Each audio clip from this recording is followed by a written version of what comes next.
Today I'm going to show you how I create a high gain patch from the scratch.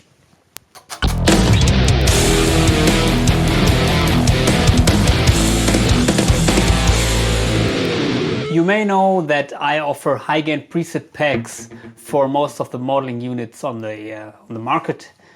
And if you would like to get my tones, which I'm using in my videos mostly, you can get these preset packs by contacting me in Facebook or Instagram.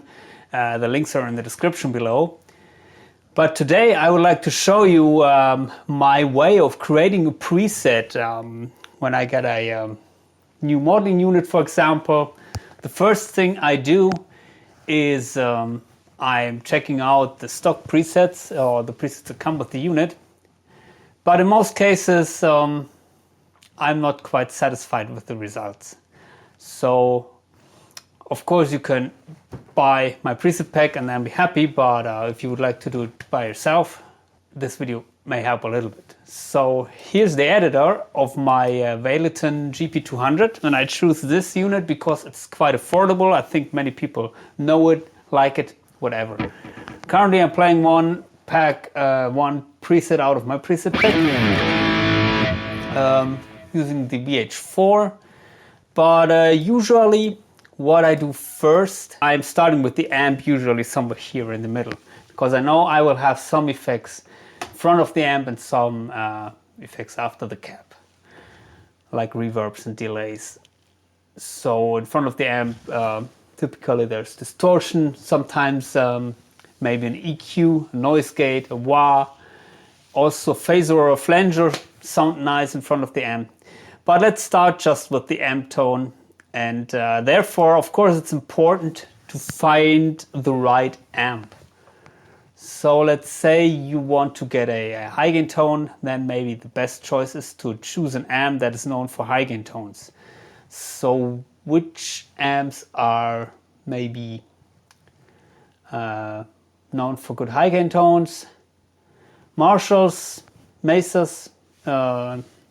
Let's choose maybe a Friedman. So here it's called the Flagman, I think.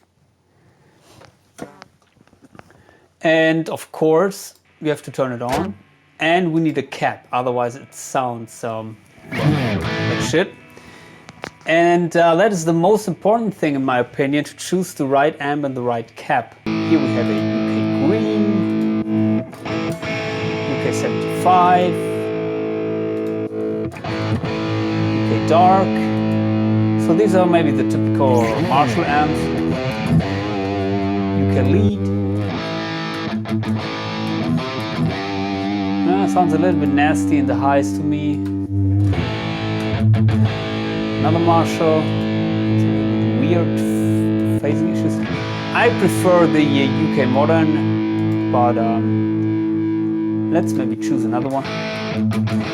So usually the Marshall lead is a good choice in most cases for rock tones, high gain tones. Also the Mesa Recto is a great cap.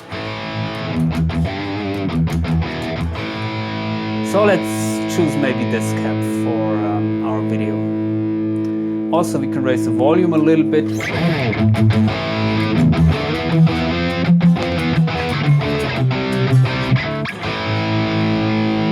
So as you can hear, it's not quite enough gain for my taste.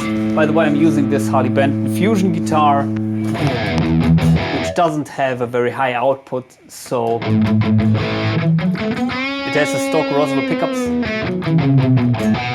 I'd rather like to boost the amp a little bit more and get the gain from a distortion or from the amp. So here's everything at noon. And the next thing, I would tweak the amp a little bit and do everything which I can optimize in these two blocks. To be honest, this doesn't sound bad to me at all.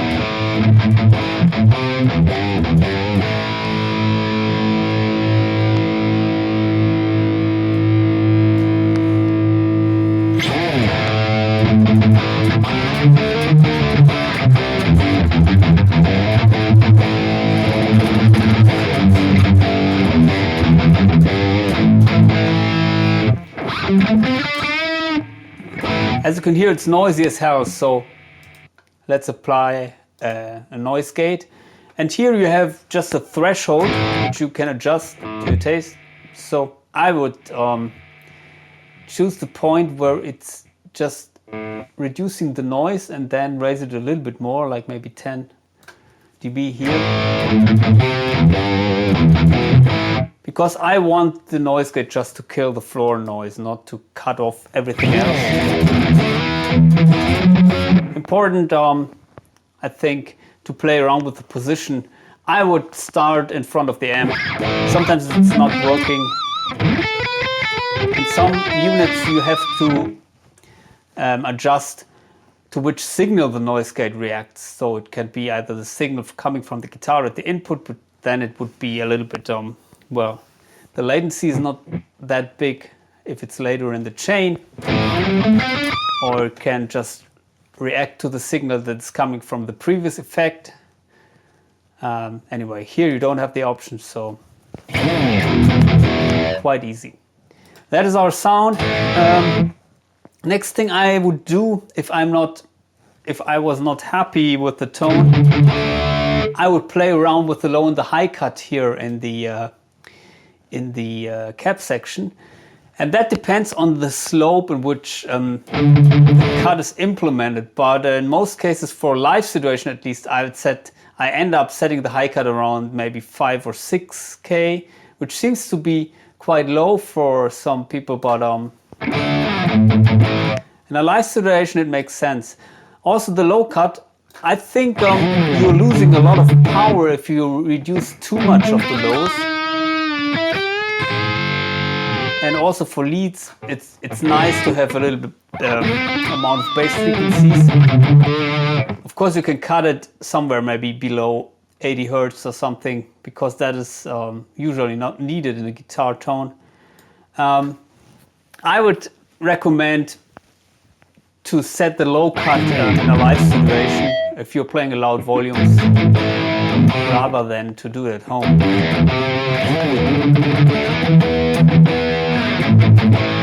So to me that sounds okay, but I'm not quite happy with the overall amount of gain.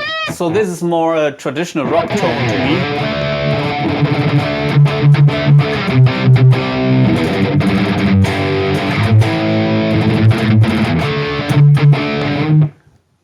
And let's reduce the gain and add a distortion pedal instead. And the ones which are always good to start with are the ones that boosting more or less the mids. And that's of course the Tube Screamer pedal. And many people would set it like that, but in this unit I wouldn't set it the volume too high.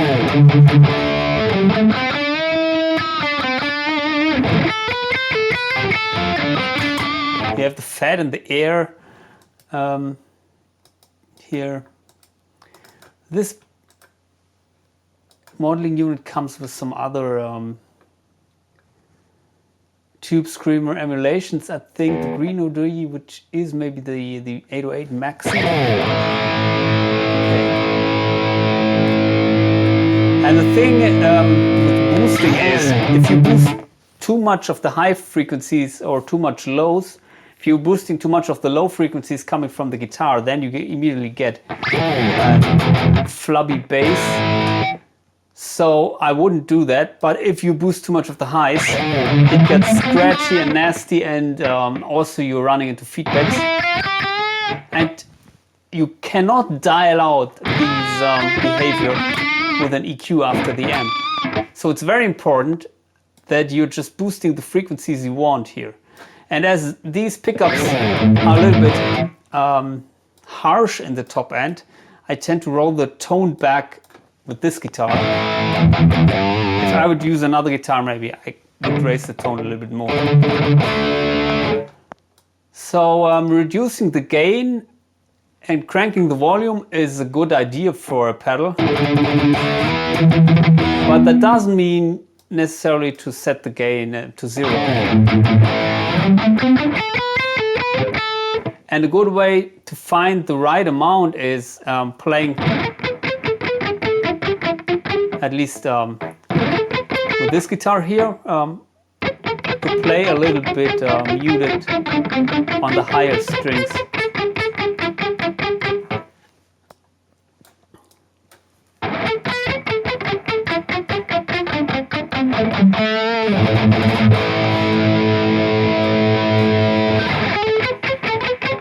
Here you can hear maybe the amount of unwanted noise if you crank the tone. And here it's gone. And by the way, the overall EQing of the tone is done after the distortion. So here in the amp EQ, or you could do it with an EQ after the amp. What is also necessary sometimes is to reduce the mids that you're boosting in front of the amp afterwards. For example, you know the V-shaped curve in the Mesa Mark amps, that is exactly the same principle. So with the EQ, the built-in bass middle treble controls in the Mesa Mark amps, they work in front of the distortions, so basically like a boost section. And therefore you have to use the 5-band graphic EQ to shape the overall tone.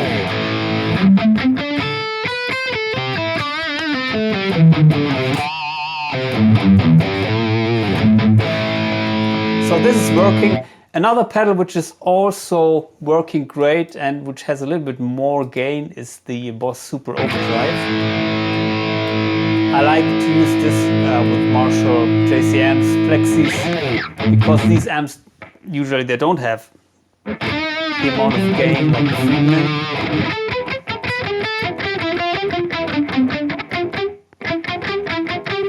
Okay, so here we are with a tone which is maybe okay for most cases. Also, I recommend to play around a little bit here with the bass and treble control, because with some amps they sound best with drastic settings here.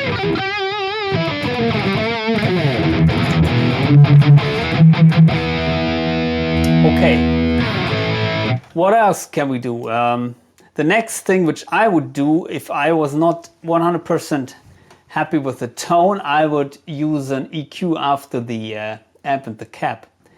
But I have to say, this is just for cosmetical issues. So if you are not, if you don't like the overall tone that you got so far with the amp and the cap, then maybe you should choose another amp and another cap.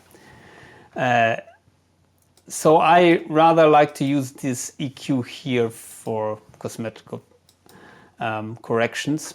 And what you can do, which I also think with this tone, it still has too much frequencies around the 6K. So I would rather reduce these. 6K are always nasty. I don't know why,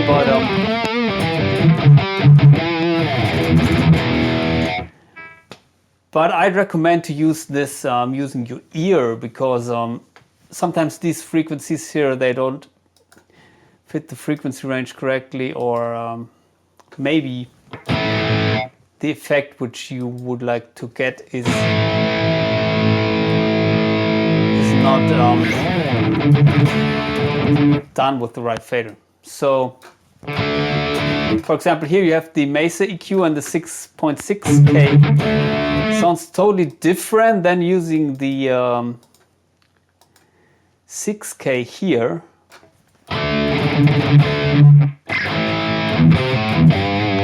Of course, it's not 6.6, this is only 6K, but also I think here it's just a more narrow bandwidth, this effect, this fader.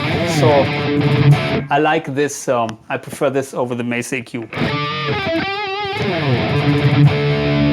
Okay, and the next thing, of course, what you need is our effects maybe. And I personally like to use delay for leads. I don't use reverb in a live situation, at least not on distorted tones. But at home, it sounds nice if you apply reverb. So what I like to do is I like to choose a reverb that has a tone control, because I like to cut the highs of the reverb. And here we don't have a tone control in the horn reverb, so maybe let's choose the arena, and you have the high damp here and the low damp. So what I would do is crank the high damp.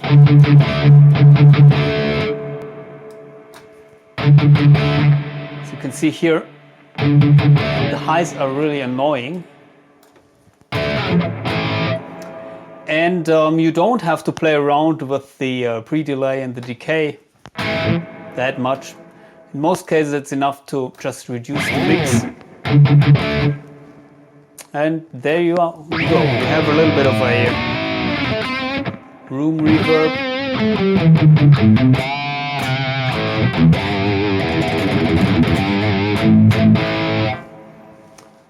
And of course then we have to dial in the delay for our leads. Maybe let's choose the vintage rack delay here.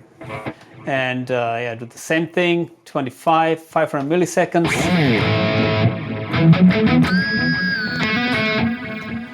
I don't like modulation on the delay. I like to have the delay like, well, have the same tone like I was playing, except for cutting off the highs a little bit in most cases, because then it stays in the back and the focus is still on the line you're playing.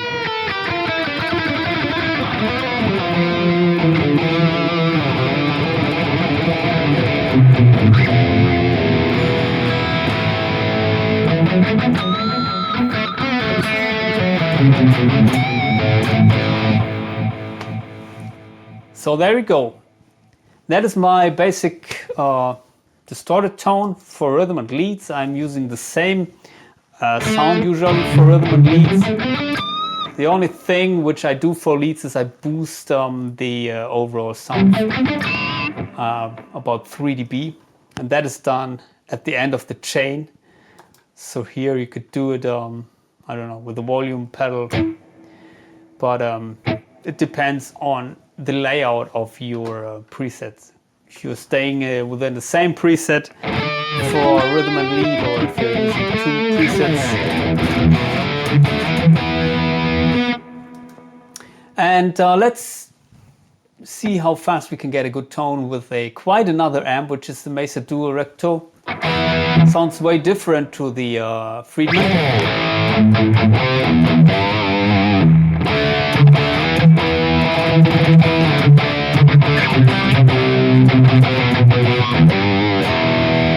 So without the EQ. Okay.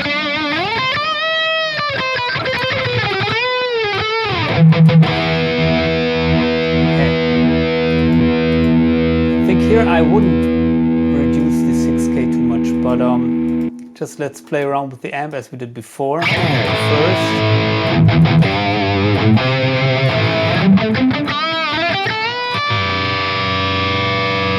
Sounds good to me. I think I would use another pedal. So green OD.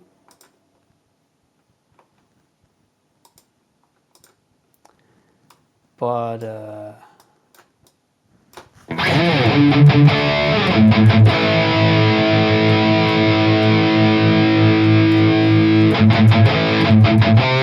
by the way, if you are running into too much background noise,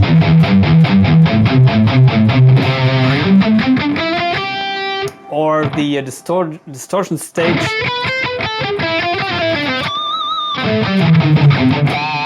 adds too much distortion, then you should reduce the volume here or the gain, so the input signal should be reduced.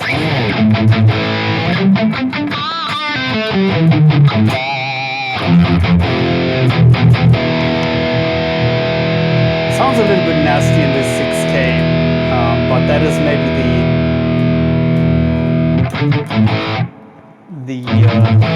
center of the rectone.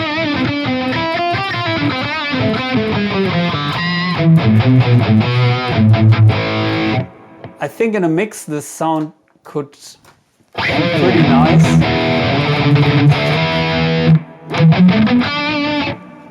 But in a live situation it's definitely too much of the 6K frequencies. Also we could reduce the high cut a little bit more.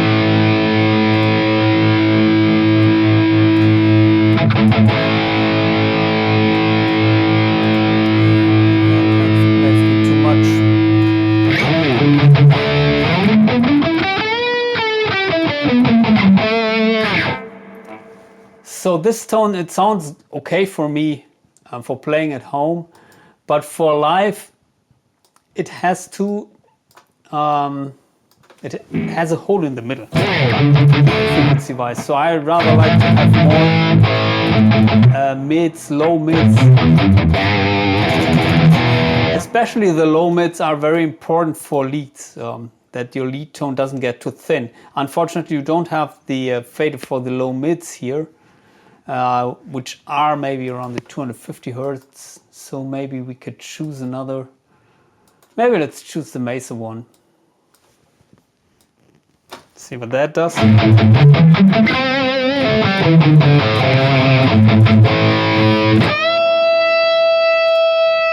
in the lead situation,